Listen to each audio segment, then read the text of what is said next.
ابن جوزی نے لکھا ہے سینکڑوں سال پہلے، آج کے کسی عالم کی بات بتاتا تو لوگ انکار کو، سینکڑوں سال کہتے ہیں بلخ میں قحط پڑ گیا، لوگ ہجرت کر کے سمرقند آ گئے، ایک سیدوں کا خاندان بھی آیا، ایک ایسی خاتون بھی آئی جس کے ساتھ 3 بیٹیاں تھی، بیٹا بھی کوئی نہیں، خاوند فوت ہو گیا، مسجد کے ساتھ مہمان خانے بنے ہوتے تھے، وہاں اس نے بچوں کو ٹھہرایا اور نکلی سمرقند میں کہ کوئی آدمی مل جائے، تو وہ سیٹھ صاحب چودھری صاحب کہنے لگے مجھے کیسے پتا چلے گا تو سید ہے، مجھے بتاؤ، کسی کو چوک میں کھڑا کر کے کہا جائے بتاؤ تو کون ہوتا ہے، اس شخص کا کیا اشر ہوتا ہے، کیا حال ہوتا ہے، کہا کیسے پتا چلے گا؟ تو سید زادی نے اپنا پلو کھولا اور اپنے آنسو دونوں آنکھوں سے صاف کیے تو کہنے لگی اللہ تیرا بھلا کرے، میں ثابت نہیں کر سکتی کہ میں حضور کا خاندان، میرے پاس کوئی دلیل نہیں، میں نہیں بتا سکتی، چل ٹھیک ہے، چلی گئی۔ کسی نے بتایا کہ یہاں کوئی یہودی بھی رہتا ہے، وہ بڑا سخی ہے، یا آتش پرست ہے، یا پارسی ہے کافر غیر، سخی بڑا ہے، اس کے پاس گئی، بیٹھی رہی، لوگ بیٹھے تھے، جب چلے گئے تو قریب گئی، کہنے لگی مجبور ہوں، پریشان ہوں، غریب نہیں ہوں، کہنے لگا بی بی تجھے کبھی دیکھا نہیں، سمرقند کی اتنی آبادی نہیں، میں سارے شہر، تو کون ہے؟ تو کہنے لگی تعارف نہ ہی پوچھے تو اچھا ہے۔ اس نے کہا چلو اگر پتہ چل جائے تو، کہنے لگی میں مسلمانوں کے نبی کی اولاد ہوں۔ مسلمانوں؟ اس نے کہا پیغمبر خدا کی اولاد۔ اٹھ کے کھڑا ہو گیا، بی بی کو ساتھ لیا، گھر گیا، کہنے لگا جو صاف ستھرا کمرہ ہے نا اسے پھر دھو ڈالو، ایک دفعہ پھر دھو ڈالو، کمرہ دھلایا، صاف کرایا، پھر کہنے لگا بی بی میرے برتن زیادہ صاف ستھرے نہیں، میں نئے نہ خرید کے لا دوں، پھر نئے برتن لایا، پھر اپنے بچوں سے کہنے لگا اونچا نہ پھولنا، یہ سیدہ فاطمہ کی شہزادیاں آئی، یہاں کوئی شخص اونچی بات نہ کرے۔ پھر کہنے لگا بی بی جو میرا بالکل طیب اور حلال رزق ہے نا، یہ اس میں سے لنگر ہے، لیکن چونکہ میں غیر مسلم ہوں، مجھے سلیقے نہیں آتے، جیسا تیسا بھی ہو نا اسے قبول کر لینا۔ خاتون کو کہنے لگا یہ گھر ہے، جب تک جی چاہے یہاں رہنا، اور دیکھنا ہو سکے تو رات اپنے نبی سے سفارش کرنا، میرا بھی کوئی مسئلہ، میری بھی کوئی قبولیت کہیں ہو جائے۔ وہ مسلمان کہلانے والا رات کو سویا، کہتے جنت سجی ہوئی ہے، لوگ جنت میں جا رہے ہیں، لائنیں لگی ہوئی ہیں، نبی پاک لوگوں کو جنت میں بھیج رہے ہیں، میں بھی دوڑ کے لائن میں لگ گیا، فرشتے نے میرا بازو پکڑا، کا پیچھے ہٹ، تو میں دوڑ کے حضور کی بارگاہ میں گیا، میں حضور سارے جنت میں جا رہے ہیں، یہ مجھے نہیں جانے دیتا۔ نبی پاک نے فرمایا تو کون ہے؟ یا رسول اللہ میں مسلمان ہوں۔ کہتے حضور مجھ سے فرمانے لگے کوئی دلیل ہے تیرے پاس؟ دلیل ہے کوئی تیرے پاس؟ میں چپ کر گیا، فرمایا میری بیٹی ہے تیرے دروازے پر آ ہی گئی تھی تو دلیلیں پوچھنے لگ گیا تھا، اور میں کیا دوڑ جا، سویرے آنکھ کھلی تو گلیوں میں ڈھونڈتا پھرتا ہے، تلاش کرتا پھرتا ہے، کونے کونے میں جاتا ہے وہ سادات کا گھرانہ کہاں گیا، ڈھونڈتے ڈھونڈتے اس غیر مسلم کے دروازے پہ جا کے پہچان لیا، تو کہنے لگا خدا کا واسطہ جو تو نے نوکری کی ہے نا ان کی مجھ سے 11 گنا لے لے، یہ سادات کا گھر مجھے دے دے۔ تو کہنے لگا کل تو آتا تو شاید بات اور ہوتی، آج بات اور ہے۔ اس نے کہا مہربانی کر، کل نہیں کل تو آتا تو معاملہ اور تھا، آج معاملہ آج اور ہے، رنگ بدل گیا ہے، حالات تبدیل ہو گئے ہیں، اب تو درخت تاپ کے آیا، جا دوڑ جا۔ کہنے لگا نہیں مہربانی کر، دے دے، تو غیر مسلم میں تیرا کیا تعلق؟ کہنے لگا چپ کر، غیر مسلم میں کل تک تھا، کل سے سجدوں سے پیار کیا ہے تو میرے حالات سنور گئے ہیں، وہ جو نظارے تو نے رات خواب میں دیکھے ہیں میں نے جاگتی آنکھوں سے دیکھے ہیں، میں نے جاگتی آنکھوں سے، اور تو نے کسی مفتی پیر عالم کے ہاتھ پہ کلمہ پڑھا ہے، میں نے رات محمد عربی کے ہاتھ پہ کلمہ پڑھا۔ حضرت عمر جب نعرہ لگاتے نا تو کیسے کس طرح کانپتے، سفیر آتے روم کے ملنے کے لیے تو کہتے جاؤ عمر نفل پڑھ رہے ہیں، ٹائم کوئی نہیں۔ ایک دن اندر میٹنگ ہو رہی تھی، حضرت عمر میٹنگ میں بیٹھے تھے، آپ کے بیٹے ملنے آئے عبداللہ ابن عمر. ابا جی اندر آ جاؤ. فرمایا دروازے پہ کھڑا ہو, میں ضروری بات کر رہا ہوں, اندر نہ آنا. جناب عبداللہ ابن عمر کہتے ہیں میں دروازے پہ کھڑا ہو گیا. تھوڑی دیر گزری تو امام حسین بھی آ گئے. ایک حدیث میں ایک روایت میں امام حسن کا لفظ بھی ہے. امام حسین آئے, آ کے عبداللہ ابن عمر سے کہنے لگے عمر فاروق اندر ہے؟ تو کہا وہ اندر تو ہے. تو کہا آپ کیوں دروازے پہ کھڑے ہیں؟ کہنے لگے ابا جی نے کہا ہے یہاں انتظار کرو, میں کوئی ضروری بات کر رہا ہوں. لیکن شہزادے میرے لیے کہا ہے, میرے لیے, آپ جانا چاہیں تو چلے جائیں. امام حسین کہنے لگے امیر المومنین کوئی بات کر رہے ہوں گے, میں ظہر کے وقت مسجد میں مل لوں گا, ظہر کا ٹائم آئے گا نا تو میں مسجد میں مل لوں گا. یہ کہہ کے چلے گئے. حضرت عمر باہر آئے تو حضرت عبداللہ ابن عمر سے کہا کہ کوئی آیا تو نہیں؟ عرض کی حضور حسین ابن علی آئے. حسین ابن علی. تو کہا اندر کیوں نہیں بھیجا؟ کہا میں نے کہا تھا بے شک چلے جائیں, لیکن وہ کہہ رہے تھے کہ میں ظہر کے وقت مسجد میں مل لوں گا. تو سیدنا عمر فاروق فرمانے لگے عبداللہ تجھے تیری ماں روئے, حسین کو کیوں واپس بھیجا؟ پھر عمر دنیا داروں کے سامنے ڈٹنا, کھڑا ہونا عمر پہ ختم ہے, لیکن جو اندر کی بات ہے نا, روح کی, جو عقیدت کی بات ہے, جو وفا کا رشتہ ہے, اس کو کون سمجھے؟ یہ جو روح کی مجبوریاں ہیں, یہ جو وفا کی مجبوریاں ہیں, اسے لوگ کیا سمجھے؟ انہیں کیا پتا کہ مرشد کے بیٹے کے پیر چومنے میں حسن کیا ہوتا ہے. انہیں کیا پتا کہ جب استاد کا بیٹا گھر میں آتا ہے تو دل کرتا ہے مکان بیچ کے اسے دے دیں, اس کے بعد کی نیکیاں بڑی ہیں. جناب عمر فاروق دوڑے گئے, امام حسین کے دروازے پہ دستک دی. امام حسین باہر رکھا, شہزادے یار ملنے آئے تھے, بغیر ملے کیوں آ گئے؟ عرض کی کہ آپ مصروف تھے, آپ کے اپنے بیٹے بھی دروازے پہ کھڑے تھے, تو میں واپس آ گیا. امام حسین کہتے ہیں عمر جذبات میں آ گئے, سر سے پگڑی گر گئی. کہنے لگے حسین میرے بیٹے کا اور حسین کا کیا مقابلہ؟ کیا اس کی ماں کا نام فاطمہ الزہرا ہے؟ کیا اس کی نانی کا نام خدیجہ الکبریٰ ہے؟ کیا اس کے نانے کا نام محمد مصطفیٰ ہے؟ اور پھر سر سے پکڑی اتری تھی, اپنے بال زور سے پکڑ لیے. کہنے لگے حسین میں نا مکے میں اونٹ چرایا کرتا تھا اور ڈنڈوں سے مار کھاتا تھا اپنے باپ سے. یہ جو آج ساری دنیا میں عمر کے نعرے لگتے ہیں, یہ تیرے نانے کا صدقہ ہے. شہزادے میری وفا اور میری وفا میں جب تیرا دل کرے نا دوڑ کے آ جایا کر. عمر تو لوگ ایک دن امام حسین نے آ کے نا جناب فاروق اعظم سے کہا, خطبہ دے رہے, بچوں کی تبھی شروع ہو, پتہ نہیں کیا بات آئی امام حسین کے دل میں. کہنے لگے عمر نیچے اترو, یہ میرے نانا کا ممبر ہے. تو حضرت سیدنا عمر سنو, کبھی میرا بھی بچہ آ جائے تو میں کہتا ہوں اس کو پکڑو یار, بچوں کو تو نہیں نا جو میں مطلب ذکر کیا جائے, اترنا میرے نانے کا ممبر ہے. جناب عمر اتر کے نیچے کھڑے ہو. تو کہا جا کے اپنے نانے کے ممبر پہ بیٹھ. تو حضرت عمر رو پڑے, کہنے لگے شہزادے میرے نانے کا ممبر ہی کوئی ہے ہی نہیں, یہ ممبر یہ مسلح یہ تیرے نانے کی شان ہے, میرے نانے کا کوئی ممبر نہیں, تیرے ہی نانے کا ممبر ہے. تھوڑی دیر کھڑے رہے تو امام حسین کہنے لگے اچھا کوئی نہیں آپ کے نانے کا ممبر کہنے ہوگا, چلو پھر میرے نانے کے ممبر پہ بیٹھ جاؤ, چلو خیر ہے, کوئی نہیں آپ کے نانے کا. کہا نہیں. تو کہا کوئی نہیں, پھر میرے نانے کے. جب حضرت عمر بیٹھے تو بڑا شاندار جملہ کہا, فرمانے لگے میں ممبر پر مرضی سے نہیں بیٹھا تھا, مجھے ابو بکر نے بٹھایا تھا, اور پھر حسین کے کہنے پہ میں اترا ہوں, اب مجھے حسین نے بٹھایا ہے.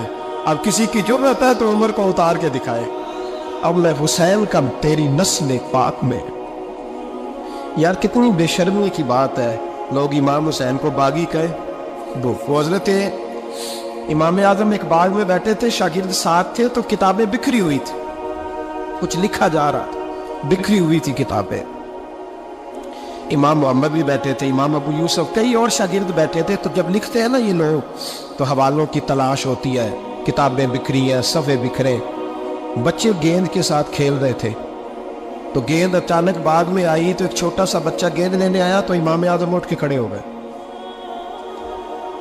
وہ بچہ گیند لے کے چلا گیا, کتابیں ساری پھر بکھر گئیں, جو گود میں رکھی ہوئی تھی وہ بھی نیچے گر گئی, کچھ صفحے بھی گر گئے. تھوڑی دیر کے بعد وہ بچہ چلا گیا، امام صاحب بیٹھ گئے، پھر آیا گیند گری آ کے باغ میں، وہ پھر بچہ لینے آیا، وہی بچہ، امام صاحب پھر کھڑے ہو، وہ کئی بار آیا، جتنی بار آیا کھڑے ہو گئے۔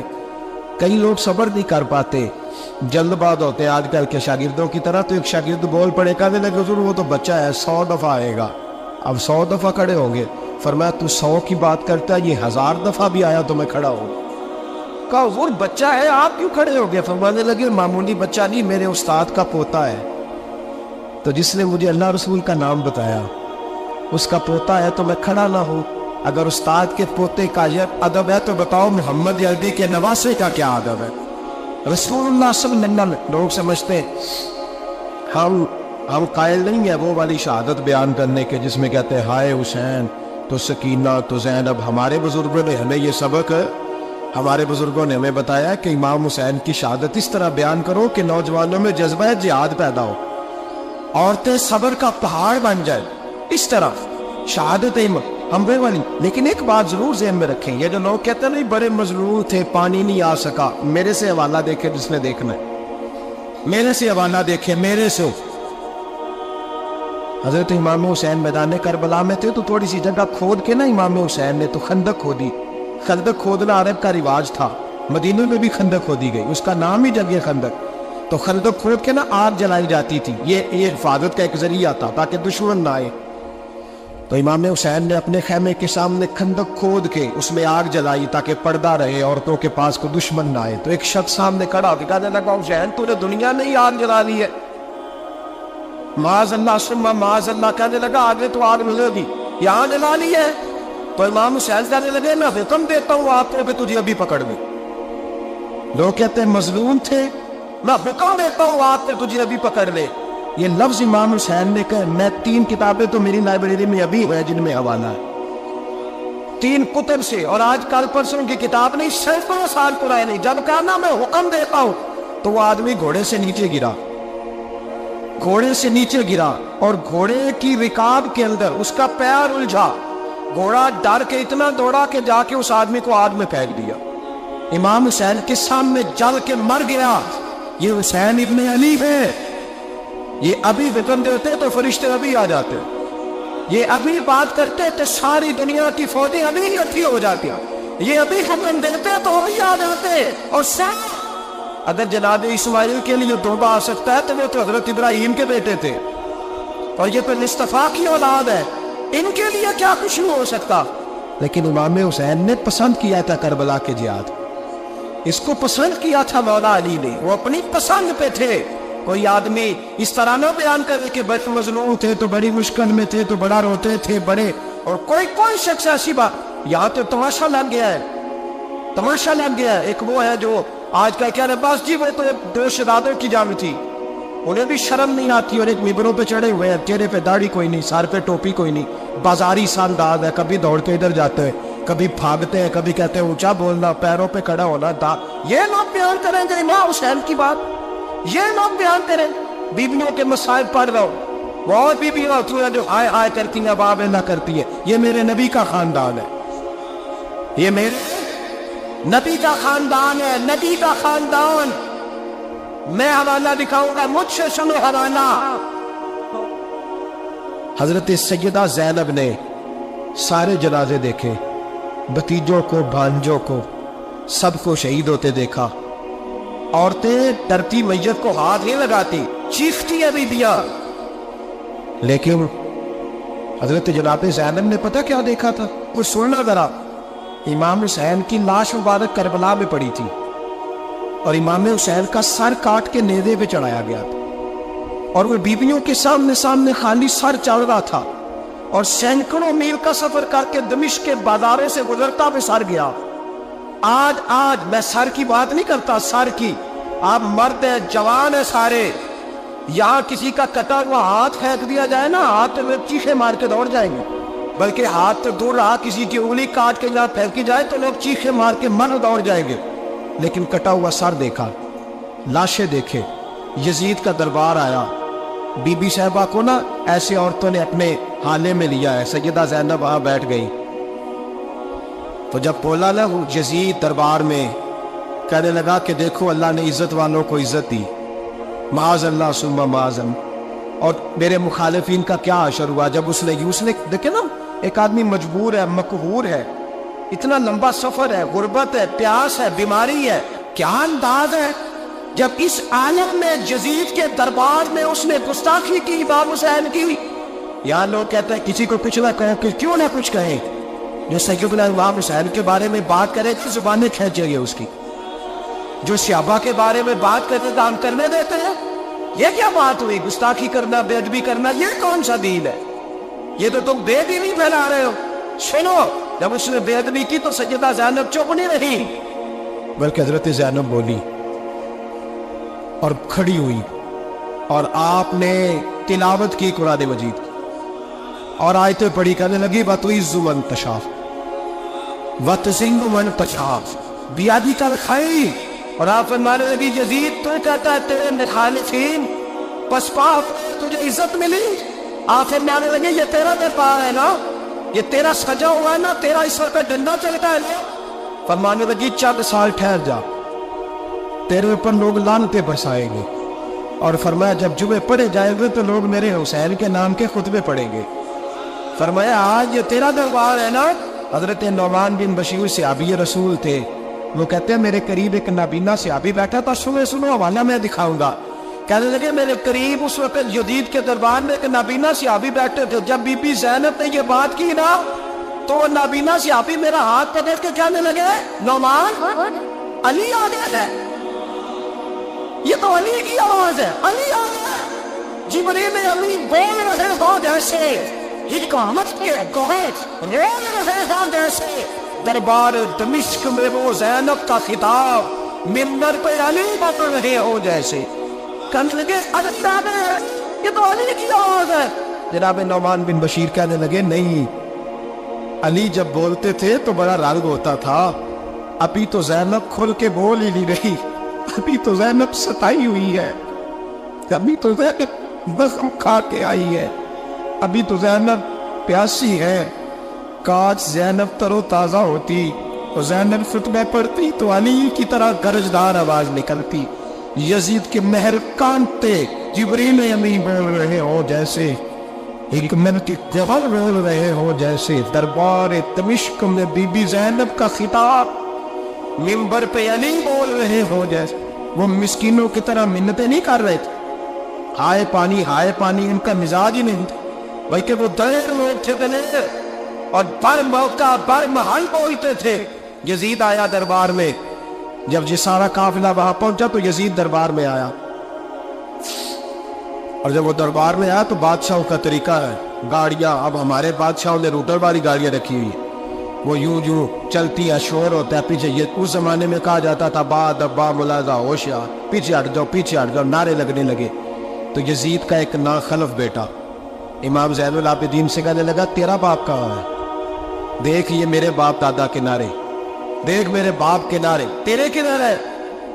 ابھی یہ بات شروع اس نے کی تھی کہ دمشق کی جامع مسجد میں زور کی اذان ہو گئی، اور جب مؤذن نے کہا نا اشہد ان محمد رسول اللہ، تو امام زین العابدین اس کا ہاتھ پکڑ کے کہنے لگے یہ میرے نانا کے نعرے لگ رہے ہیں، اگر تیرا ہے تو بتا، یہ میرے نانا کے نعرے ہیں۔ اور فرمایا تیرے باپ کے 2-2.5 سال لگیں گے، میرے نانے کے قیامت کے بعد نہیں لگیں گے، میرے نانے کے نعرے قیامت کے یہ لگتے رہیں گے، لگ رہے ہیں اور لگتے تھے اور لگتے رہے۔ میرے بھائی یاد رکھو، دلیری ہمت، پہلی بات اسے پیار کرنا ہے، دوسرا ان کی ہمت، ان کا مقام دلیری کرنا ہے، ان کا کام ہمت کرنا ہے، ان کا کام ڈٹ جانا ہے، کمزوری دکھانا اہل بیت کا طریقہ ہوتی۔ حضرت عباس کے بازوؤں میں درد ہوتے، جناب زینب پھر پریشان ہوتی ہے کہ ہم تو اس بے حیائی کے خلاف لڑے اور امت ابھی جو گند کر رہی ہے، جو چوکوں میں کھڑا ہوتا ہے نا عورتوں کو تاڑتا ہے، وہ یزید کے طریقے پہ عمل کرتا ہے۔ یہ دلائل ہے، آپ سوچ لیں، اندازہ کر لیں کہ ہم نے کس جماعت میں کھڑے ہونا ہے، اس لیے گند سارا نکالیں۔ امام حسین کا ایک پیغام آج اپنانا بڑا ضروری ہے۔ امام حسین نے سر سجدے میں کٹایا اور قرآن کی تلاوت نیزے کی نوک پہ بھی جاری رہی ہے، اس لیے آج کم از کم 10 نفل امام حسین کی سنت سمجھ کے ضرور پڑھیں گے انشاءاللہ۔ جنہوں نے روزہ رکھا بڑا اچھا کیا ہے، چلو جو نہیں رکھ سکے پھر بھی نفلی ہے، کوئی فرض نہیں، کم از کم 3 دفعہ سورت یاسین کی تلاوت آج ضروری ہے امام حسین کے لیے. کریں گے انشاءاللہ تعالی. اگر وہ نیزے کی نوک پہ پڑھ سکتے ہیں تو آپ ان کی خاطر بھی تو پڑھ ہی سکتے ہیں نا. بہت ضروری کام آج نفل پڑھنا ہے، اور بہت ضروری کام آج قرآن پاک کی تلاوت کرنا. کریں گے انشاءاللہ تعالی.